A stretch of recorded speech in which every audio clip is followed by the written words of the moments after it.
Hey everybody. Okay, a new way of covering board meetings. Guess what? I'm frozen. It's freezing. I'm so cold today. Oh. And I can't turn my heat up more because I can't afford the power bills. It's so ridiculous.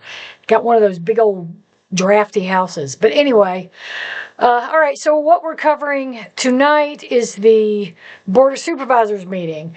But I really dig that I can watch it live streaming now and do either a summary or a commentary, because there's a lot of stuff that people just don't want to hear about or care, like approving last week's month's minutes or whatever.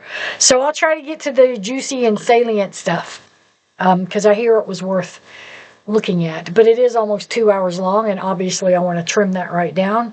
I can't get comfortable. I'm just so cold. Cold. Freezing cold. And it's supposed to be this way for a couple weeks. So, yeah, so let's get on with it. I'm going to put little snippets, just maybe play it, maybe filter out some of the frou-frou, get to the citizen comments and see if there's any new business, and maybe have some commentary because, you know, my word's so important. Okay, so I cut through to the minutes and all that. Now we're up to the citizen comments. And I think I'm going to try to split screen it because I think this is what's going to be interesting. Let's see if I can do that. And we add this device, that device. There's the meeting. Now I want to shrink myself down here. Let's see if this is going to work. Y'all, I'm still learning this stuff. I don't want to be big and prominent. I'd rather this be more big and prominent. But I don't want that jabbing me in the head. Okay, squish me on down. Let's put the screen on up here. I had a little trouble listening to it, but what I can do is blow up the, that's not going to work. I can blow up the, or increase the volume of the, whatever I'm trying to say. That you can't hear in the streaming, sorry. All right, so now it's the citizen comment portion. Let's listen, shall we? Play. Why isn't it playing? There it goes.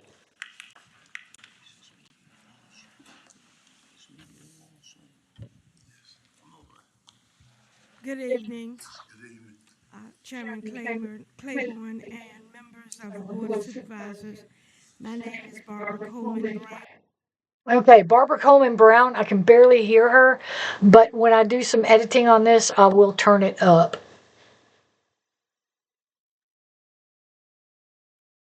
Okay, you can play again.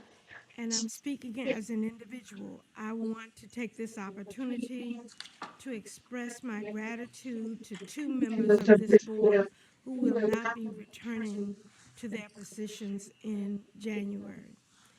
First, I want to commend Stanley Brandon and Mr. Pennell. Howard Pennell for his dedicated service to District 3 and to all the constituents of Halifax County. I want to thank you, Supervisor Pennell, for rising to the challenge to lead this board when it was at one of its lowest points due to the placement of apparent partisanship over the well-being of the county's best Okay, interests. see, I'm not buying Thank that you that for the it's restoration of proper decorum partisan. to this body. Thank you for the restoration of some semblance. Okay, so she's here to give kudos and whatnot to two outgoing board members. So I'm going to skip through this a little bit. Okay, next up, and I'm not to say that you can't say, hey, thanks for doing a good job, but having watched these board meetings, this is just adding fuel to the fire. But anyway, the next person up is Lisa Covington. I don't know why she's here, but let's find out, shall we? Why am I having so much trouble with my mouse? Come on now. There we go. Thank you so much for the opportunity to speak this evening. I'm here because Halifax County's current tax and service practices are not only inaccurate, but fundamentally unfair.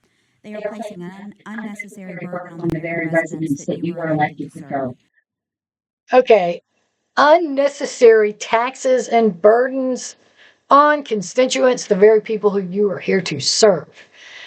This is going to be good. I'm looking forward to hearing this. Recently, my family discovered a serious discrepancy in our vehicle tax bill.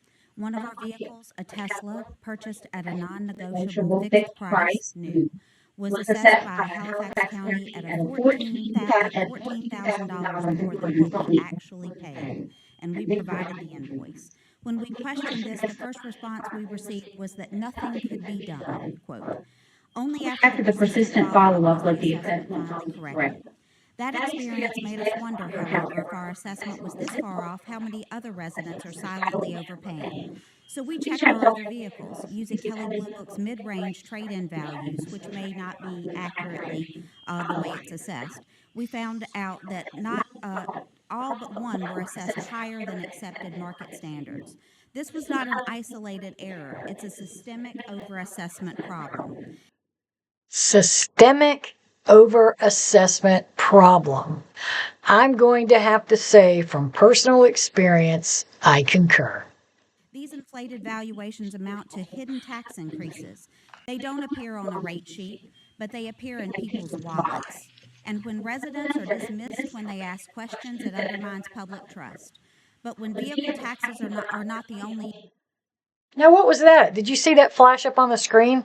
Like somebody's so not paying attention to her that they're getting ready for another presentation. I also noticed on the left-hand side, that's usually where Miss Morgan, the $25,000 month lady, sits, and the new county administrator, Mr. Braid, sits. And I think Mr. Brown sits there at times. But those might be for day meetings and they have special calls, but I'm not sure. But I'm not seeing them. It's kind of a small crowd there tonight, too. Issue. Halifax residents have been overcharged for years for what the county calls convenience centers, except they are anything but convenient. We call them inconvenient centers because, with the exception of our supervisor, Keith McDowell, our concerns have been ignored. These centers are often closed on weekends, closed early, and opened late. My family cut a tire irreparably because the lot was not cleaned up. Halifax County pays for personnel to staff these centers. The driveways are full of ruts and hazards. Dumpsters are rusting out. They're poorly maintained. It's frustrating to visit neighboring Mecklenburg or Pittsylvania counties, or even South Carolina counties like Horry County, where we have a second home, and see their centers paved, clean, functional. Halifax counties are unacceptable. Okay, I think she's talking about dumpster areas. She did a quick switch from taxes, but maybe she's talking about what taxes buy. I would like to make a comment here. I know the place here in South Boston where I take my trash and my recyclables, they used to have a little house there where people could leave stuff, for free that they were just going to throw away. And they took that away, which was disappointing, but I understood why. I think I've talked about this before, because you had the scavengers come who were resellers, and you couldn't even get something off your car before they're trying to take things off the back of your truck or something. Stuff that's not even that you were going to leave there. So why can't we find a happy medium? It would be so nice to drop free items somewhere. I think it's still done over in the Vernon Hill area, Keeling area, which actually might be Mecklenburg County. But she's right about the condition of the driveways and coming in and out, because I have to go up there probably twice a week. And it can be rough on your car. This pattern reflects deeper issues in county management. We've watched major projects like the new high school cost significantly more than comparable schools elsewhere, including a recent project in North Durham where land was purchased and a school and stadium were built for less than Halifax County's high school alone. We raised these numbers when the Durham project was being built quietly, and our school was being discussed. These decisions raised legitimate concerns about fiscal responsibility. Meanwhile, Halifax County still struggles with basic infrastructure such as reliable high-speed internet. I work in an executive, chief of staff, remote position, yet I'm forced to rely on Starlink because no dependable option exists at my home right on 501 in Cluster Springs. And we don't have time to discuss other infrastructure deficiencies like the lack of natural gas. Okay, you see? He's interrupted her to say your time is up. I'm willing to lay money down that this is not going to be acknowledged or addressed or anything. She wasn't really asking a question. She was laying out a list of complaints. But some of those were legitimate, especially that internet thing. Okay. Thank you.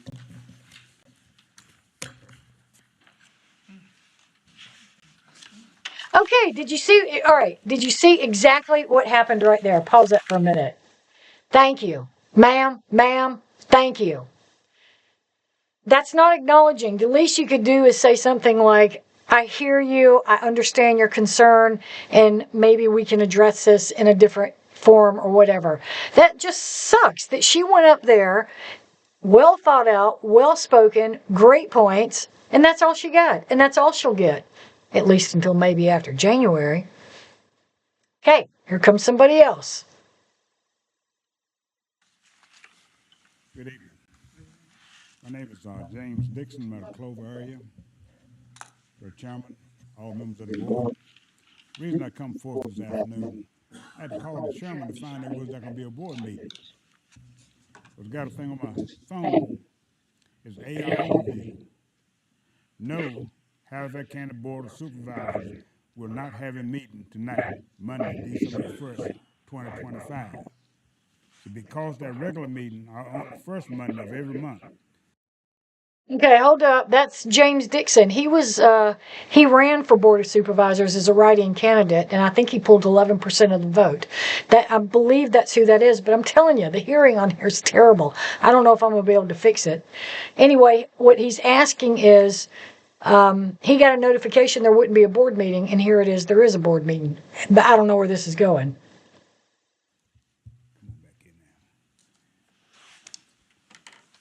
And the first Monday, December 25 has already passed. The next meeting will be on the first Monday of January 2026. Someone is trying to hinder people from attending this meeting. Just think about that. Okay, he's insinuating that this was done on purpose so that people wouldn't attend this meeting by announcing its cancellation due to holiday or something. When I drove in the parking lot this afternoon, I looked, I said, there are very few people here. That's normally the parking lot be just about full. But there's no one out there mounting anything. Look at the group that's here this afternoon. He's saying there's no one here. Someone is trying to discredit our board and the members of the board. If you know anyone that's doing these type issues, take it to someone and let someone know what's going on, because it's not right and it's not fair. Thank you. Thank you. No response. No response. Didn't even acknowledge it. That's so rude. Good afternoon, Board of Supervisors. My name is Michael Wilkerson, probably well known by now. But I'd like to commend y'all on a job well done. The county is made. Michael Wendell or Wilkerson Wendell. I didn't quite catch it, but it sounds like he's there to say, "Yay, you're great," because two people are leaving. I think that's another one of that effect.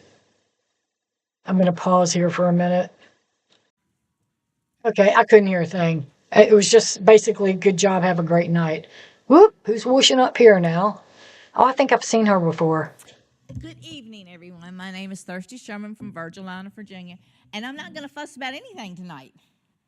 I'm going to say, as someone did earlier, thank you for your service. I do appreciate it. I do know that it takes a lot of time away from your family and your friends and other things that you want to do.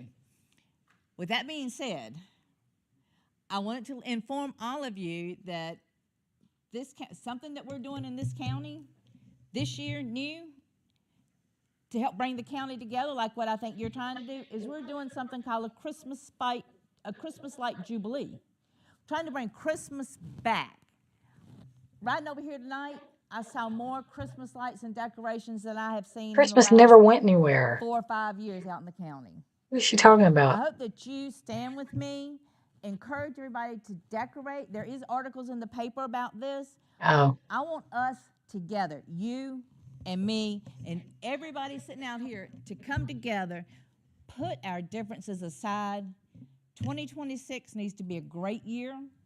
We don't need to be knocking each other in the head and fussing and fighting. We need to come together. Christmas time is a great time to do that.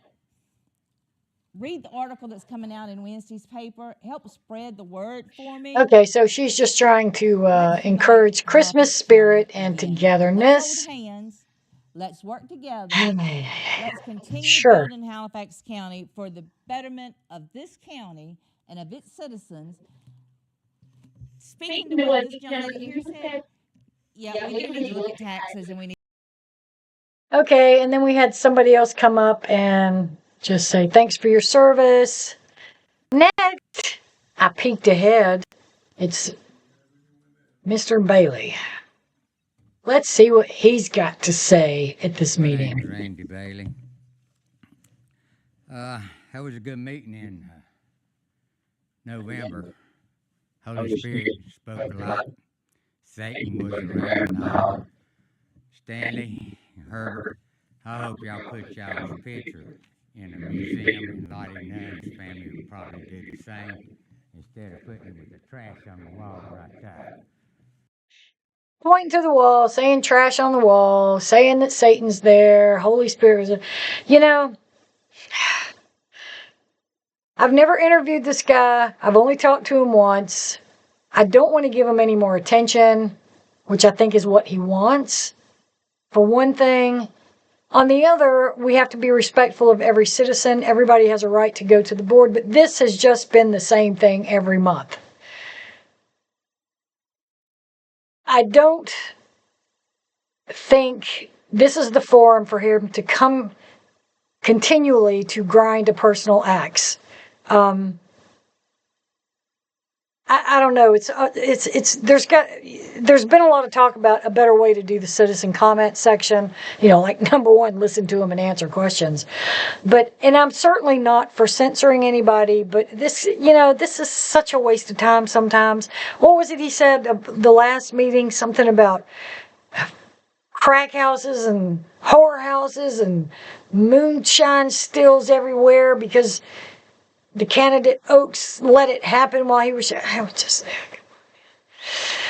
guess you could say it's, initially I thought it was entertaining, and now I'm just like impatient with it. I don't know. What do y'all think? I'd love to hear some feedback on that. Anyway, let's see what else he's got to say. Okay, which that was done in February 2023, without any discussion after I spoke in January on it. About one of them, hates white and some hates black. And he's talking about people hating whites, and he's bragged about being KKK. What's that all about? But what I'd like to see y'all do is in January, when you vote on the board man, chairman of the board, and vice chair, I'd like to see y'all take and nominate Jeff Oaks as the chairman. It'd be something different. See, now he's going to go into a tirade. It's so predictable.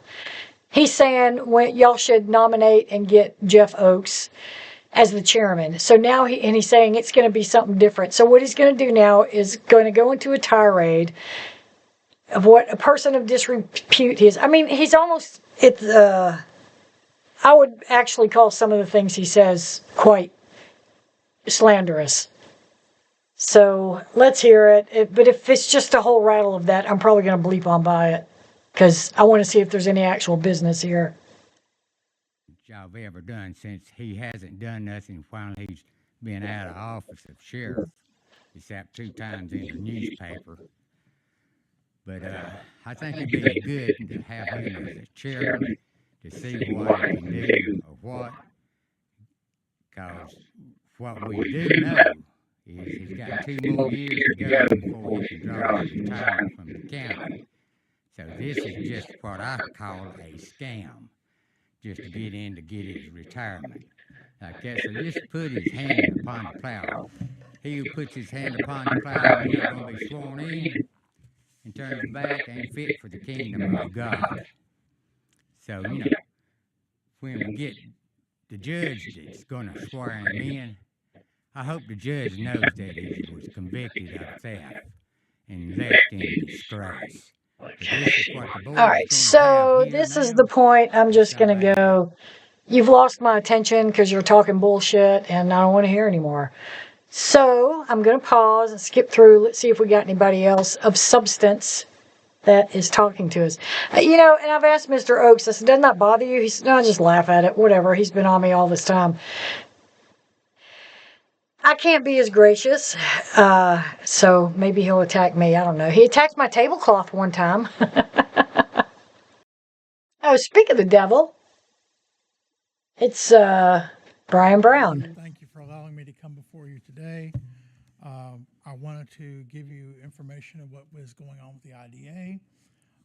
Update on the IDA. First off, thank you for all that you've done for the IDA. I will tell you the successes we've had this year could not have been done without the members sitting here in the room, as well as the board that I currently work with the IDA that you were appointed for us. So thank you again for all the work that you've done over the last year of helping us to build the IDA.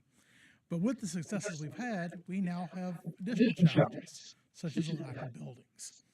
Well, the IDA has officially signed a contract for the purchase of 2507 Houghton Avenue, the old Pacific Headwear building. Okay, they're trying to buy 2705 Houghton Avenue. I need to look that up and see where that is. That's Pacific Headwear. We talked about that. So they're going to try to get Pacific Headwear building. Or Headgear, sorry. We do have a building, a tenant already lined up for the building. Have not signed that contract yet, so I cannot release that at this point. But we are looking to a tenant lined up for the building of $1,120,000 from First National Bank. It is in underwriting now. One of the things that was part of that would be required a moral obligation of the Board of Supervisors. So all we would need is a note within the minutes that the Board of Supervisors is willing to accept a moral obligation on this project. We have asked for a 20-year term with 10 years with a balloon at the first 10, which is the equivalent equal to what our original lease is for the building. Oh, so okay. Be a balloon payment after 10 years with a 20-year total amortization rate on the building. The final interest rate has not been determined, but it's between 5, 9. Okay, that's just details of the deal. See where that's going to end up. Okay. Next person.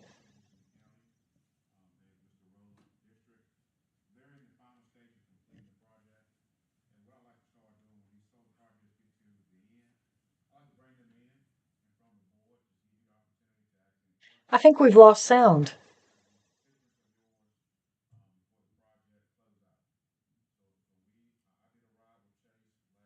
We've lost sound. Oh, that's just great.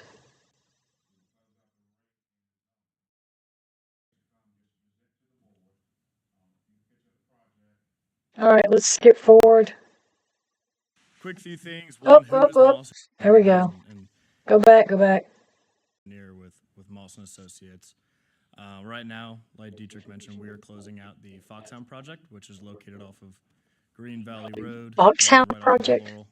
So what I want to go through tonight is go through the highlights, what the project looks like as our final completion, current status, and then some stuff that I want to thank the county, thank the neighbors, and local stores for being very kind to us and allowing us to obviously complete this project and looking to obviously promote solar as well. And more so on here to help educate those who don't know much about solar and the benefits around that from different local communities like we do all around the country.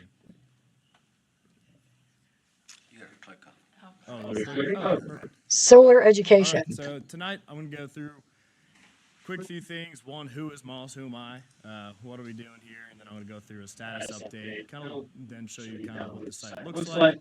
Go through a screen buffer, something that Dietrich and I went through the other day. Why solar? And then open it up to you guys for some questions and answers. So about Moss. So we are located and based out of Fort Lauderdale, Florida. We do work all across the country. We've done work all from Florida to Arizona, Nevada, all the way to Texas, Louisiana, Mississippi, Arkansas. We have over 25 gigawatts worth of experience and still building. So we are huge into the solar industry. We are ranked #1 of the solar EPCs or engineering procurement construction engineer, procurement, construction contractors based in 2024, and looking in the solar industry and only growing from here. So we have a lot of experience, and again, really appreciate all your guys' support of everything going on around the country and helping us close this project. It's some kind of solar company. Whoever's in charge of the technology of this, you really got to do something about the volume. It's terrible. A lot of stuff I can't hear at all. It goes in and out some. I noticed they only have one participant here when it was recorded, not now, which is interesting. I don't want to go through this entire presentation. I'm going to skip through that a little bit. I'm going to have to ask somebody what this is all about because I can't hear a thing. We do install these screening buffers, so anywhere that you can see by the road. So over by Area 1, which is on the left side, Area 4, which is on the most north side on Blount's Crossing, and then Area 2, which is further down on Green Valley Road. These all have different vegetative buffers with different types of trees to make sure that over the years these will grow large and wide to prevent any sort of site into the site. There won't be any shading onto the panels that will prevent any production growth. But this will. You know what? I want to look at the agenda real quick, so because I'm not following this at all. I'll be right back. Okay, so kind of color me stupid. Let me show you here. Foxtown, it's an existing solar farm in Clover. See how much stuff I have to learn? Let me pull this up and show you. All right, I'm going to move this over to here. So, damn, wrong way here so you can see it. All right, so this is what he's talking about. It is ranked 20 out of 122 solar farms in Virginia. Initial operation date was April 2024, last update September 2025. Now I'm going to guess this is like a report on this, and this is why the guy's here. That's good that he's doing that. And this is a website called gridinfo.com, and you can look up all these things and information on here. What the annual generation of gigawatts is, the annual consumption, utility name, Foxhound Solar, which you can actually click and that shows you exactly where it's at. This is interesting. I didn't know this existed. Here is your FERC seller summary. I don't know what that means. Showing from February 24 to October 25. Transaction charges. And the number of transactions. Electricity generation. 3-month period here. Sorry, guys, it's just Greek to me. But anyway, that's what this guy's talking about at this meeting. All right, let me close that and let me go back to this presentation. I got a feeling it might be, see, it's a long one, so if you want more information on this, go to YouTube and put in the Screening there, have y'all completed that? Is it more to be done? just put in Halifax County Board of Supervisors, and you can subscribe to it, and you can see the meeting every month, and you can see this in more detail. But for time's sake, I'm going to blurb through it. This is obviously the meat of this meeting. And I apologize, I should have gone through the agenda first before doing this, but I'm kind of tight for time. Stay close of our land to Dominion, because then they own it and we don't have any control over it, okay? That's the biggest issue for me is we want to keep our land under contract for 25 or 30 years. We get it back, somebody gets it back, and it can do something else. If Dominion owns it, we don't know what it's going to do or what they're going to do with it. And what? So, you know, we're going to need some battery storage, but the data centers are driving all this in the northern part of Virginia for power. So, you know, we're just trying to protect Halifax County. Yeah, no, and I completely understand. And I know, I mean, again, being on the contractor side and not dealing with the land purchasing or the land acquiring, I completely see where you're coming from. And I will say, just from previous experience on not just in the state of Virginia, I know how other projects work. Of not only is that sometimes that was interesting. Land is not purchased, sometimes it's leased, where that actual homeowner or that landowner is receiving the money over the next couple of years. Again, I don't know too many of the details of this specific project, if the land was specifically. I know there's a lot of parcels of land out there, a lot of different neighbors who own that parcels of land where I'm not sure which parts were sold, which parts were leased. But yeah, I know every project is different. I'm not sure again, we were only part of the Foxhound project, and again, not even knowing too many details from the land acquirement I'm only side. part of this project. I don't know. See where you're coming from, but really the point of the presentation tonight was more just to kind of give an update of where we're at with the project. We're officially closing out. Just again, wanted to say thank you guys for Yeah, all your support. update. The Thanks. county really treated us really well, the neighbors, and really appreciate everything you guys have done. We don't want to shoot the messenger, okay? I mean, No, we I'll got a get it, whole I'll lot get of it. stuff up here tonight that you're not responsible for, okay? That's what I was saying. Yeah. And that's the point I'm making, and a good point to be made also is the meeting is going to be subject to our decision today. And so when the 30 years out, they may have to come back before this board. That's true. Not us, okay? But they would have to come back. Anybody else who was subject to those conditions, they would have to come back. Good point, okay? So it's a 30-year lease. Yeah, not a problem. Thank you. Perfect. Thanks, everyone. Interesting. I really want to have a roundtable solar talk. But The next thing we're going to go to is, we don't have any committee reports, new business. shocker, no committee reports. 15 committees and no committee reports. I've been to probably 5 meetings now, over 5 months maybe, and I've seen the airport committee talk one time. Nothing else from another committee, except for that separate comprehensive plan committee that was a bit of a disaster. So one thing I really liked talking with Mr. Brown at the IDA about was their board and how they've got like a person, each person has some type of specific expertise that makes it a good round committee, which is what, or board, which is what these committees should do, because they're anyway, that's another topic for another day. Let's move on. He said, next we're doing new business. Mr. Hamilton with Southside Outreach. Come forward, please. Something with Southside? Good evening. Giving on to Chairman Claiborne and the honorable members of the Board of Supervisors. My name is Earl Howardton, and I work for the Southside Outreach Group. Earl Howardton, where do I know that name? I think he's on the IDA board. Where are my notes? It's a nonprofit 501c3 organization. We provide housing to low to moderate income families. Housing for low to moderate income. Now I know where I've seen his name too. In those DSS files for contractors that they use the special welfare fund, he's part of that. A recipient vendor. And for, I think ever since 2022, we've been partnering with the county, building housing. First project was a subdivision. We took raw land and we built 22 single-family houses. Subdivision, they took raw land and built 22 housing units. And sold them to low to moderate income families. The third project was an acquisition rehab, where we bought the Fairmont apartment building and we rehabbed it and turned it into 46 single-family units. And the third one was Poplar Creek home. Poplar Creek. 16 duplex. That was 32 units, and y'all waived the building fees. And that project is doing good, leased up. And then give you a little statistic. Out of that raw land, and with the partnership of the town of South Boston and the county, once we build.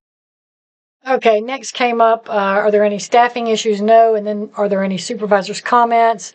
And a couple of them just said parting messages to the outgoing board members. Great working with you, yada, da, da, da. And now they're all getting up to leave.